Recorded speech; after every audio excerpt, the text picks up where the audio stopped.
This park, located just east of downtown, is an absolute can't miss, so stay tuned.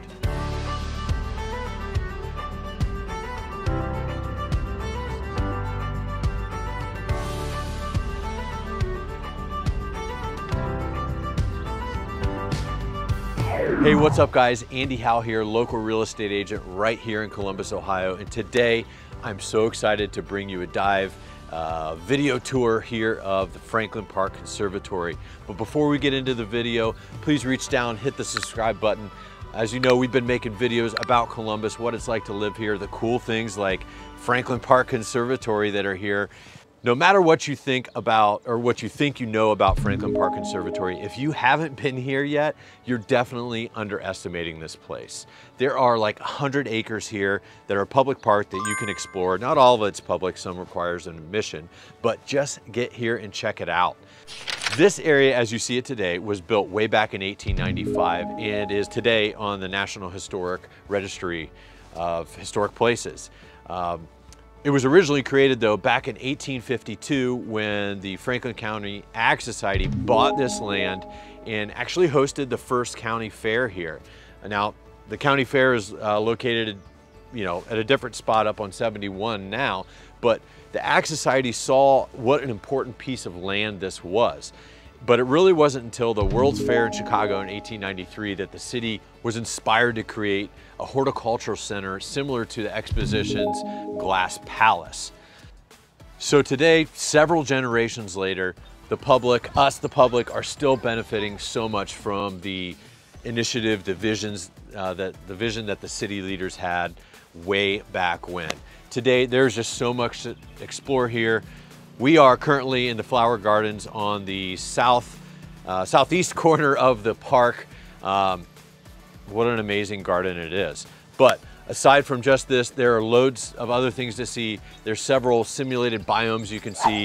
You can see the rainforest, the desert, the Himalayan mountains, the Pacific Island water garden. You can see the palm house featuring over 40 different species of palms. There's water fountains, there's Cholula glass chandeliers, and just this amazing light exhibit over there. Before you go to the Palm House though, or plan to go to the Palm House, be sure to check out that it's not booked for an event. They do use that area as an event space, so check ahead of time. I mentioned the Dale Chihuly art. This is pretty amazing. There's about 3,000 blown glass art pieces from Dale Chihuly here. And what's most amazing about this is a private, nonprofit, Friends of the Conservatory group bought all this art in the early 2000s so it could be displayed to the public. They spent like $7 million, or at least that's what the art is valued at, to benefit the public. So take advantage of it, guys. This is some really amazing art. There's also one of my favorite parts of the whole park, the Children's Garden. Now, it's probably a tie between the Children's Garden and seeing the butterflies get released, but this Children's Garden is my kind of play area. It's a great area for kids to run, to climb, to explore. There's great things like, little log stumps they can jump on. There's a giant hammock. There are sand areas. There is a canopy walk where you can see a great view of the surrounding gardens and kids play area. And probably my favorite part of this area is a little creek that they built. So kids can, in the warm months, of course, can go play in the creek. There's shallow pools, there's little waterfalls, there's drizzles they can hang under, and then there's rocks they can climb on. It's so fun. There's also gallery spaces around the conservatory that have rotating exhibits through there. So there's great programming like the blooms and butterflies. There's the Conservatory Aglow, and then currently they have the Paul Bussey exhibit. I think that's how you say it, Bussey. But it's really cool. They have these 9G scale model trains that go through different enchanted, the Wild West. They go through European villages. They go through fairy tales and just different landscapes. It's really interesting to see the trains go through there.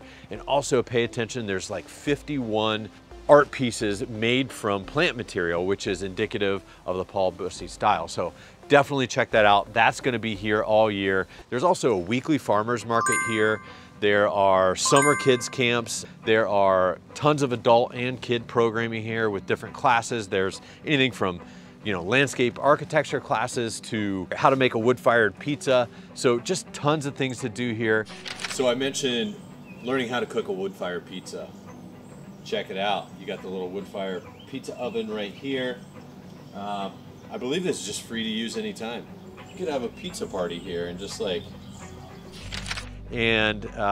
so just tons of things to do here. Some of the park, a lot of it that I just mentioned does require admission. Again, the gardens that we're in right now are totally free. Parking's plentiful and free everywhere. But if you want to get into some of the paid parts, that's going to set you back about $19 for an adult or $12 for a kid 12 and under. Members and kids 2 and under can come here for free. It's open daily, 7 days a week, 10 a.m. to 5 p.m. And from about 10 to 2 are going to be the busiest times, the slower times, lightest times 3 to 5. So, I understand that this cost can be a little bit prohibitive to some. So if you want to come for free, the first Sunday of each month, the conservatory hosts a community day. So come check it out. Just be sure, with COVID restrictions still in place, they are limiting the number of people. So be sure to make a reservation and plan for that well in advance. So to me, before I came here, this is a place that I certainly underestimated and still probably underestimate, even though I've been here quite a bit.